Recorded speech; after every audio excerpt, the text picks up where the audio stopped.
Alle mensen gaan een keer deel. Maar als er één is waar zijn leven nog altijd terugtikt, is het IJse IJzinga.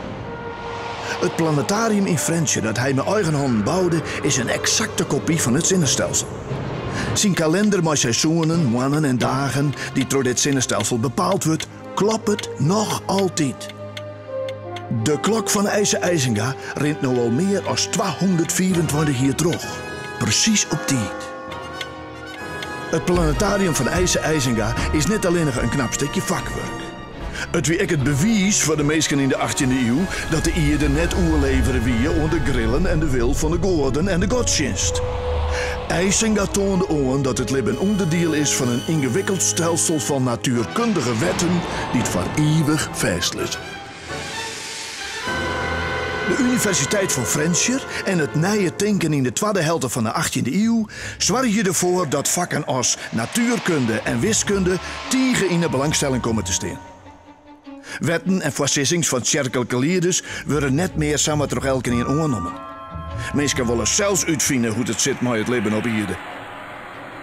Grote boetelnoze geleerden als Copernicus en Galileo Galilei hebben een eeuw eerder al aantoond dat zinnen en sterren niet om de Ierde heen draaien, maar dat het correct andersom is. De Ierde draait om de zinnen heen.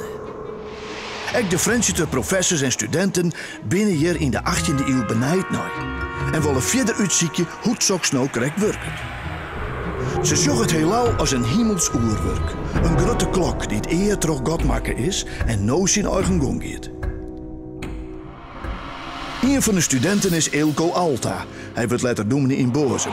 En hij had hem aardig verdiepen in de natuurkunde en ook in de sterrenkunde. Hij jaagt van een dreigend gevaar. Geleerde mensen hebben berekenen dat op 8 mei van het jaar 1774 de planeten Mercurius, Venus, Mars, Jupiter en de maan in één rechte linie in het heelal komen te staan. Deze conjunctie, zat zo zit, zal de eind van de wereld inleiden, denkt Alta. Niet omdat het een goddelijk teken is, maar omdat de planeten zo dichtbij maar komen, dat de zwittekracht van al die planeten bijna als een supermagneet werken zal. En de Ierde opzoekt en vernietigt. Op 8 mei 1774 zal de wereld vergaan. Dominee Eelco Alta denkt het net alleen. Hij schreeuwt er een boekje over en jouwt het uit. Hij praat er mij haast elke keer angst om.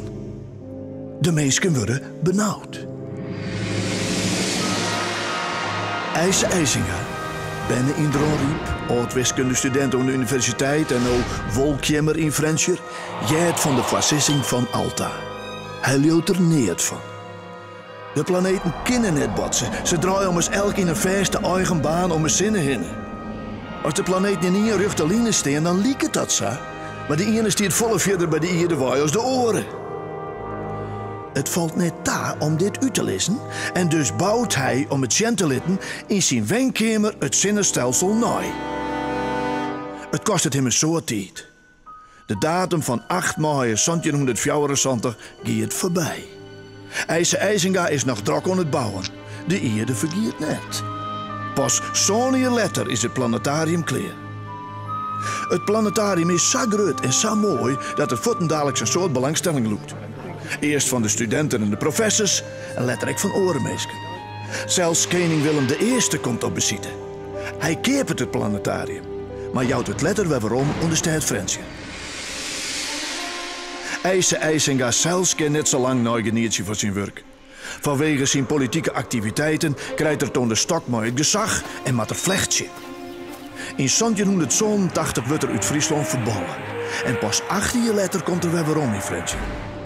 Gelukkig had het planetarium de jarenlange leeg staan hoe libben. Alle jaren komen nog altijd tienduizenden bezoekers naar Friendshire om het kunstwerk van IJse IJzinga te bezien. De man zelf stoort in het jaar 1828. Maar zijn hemels oerwerk tikt nog alle dagen.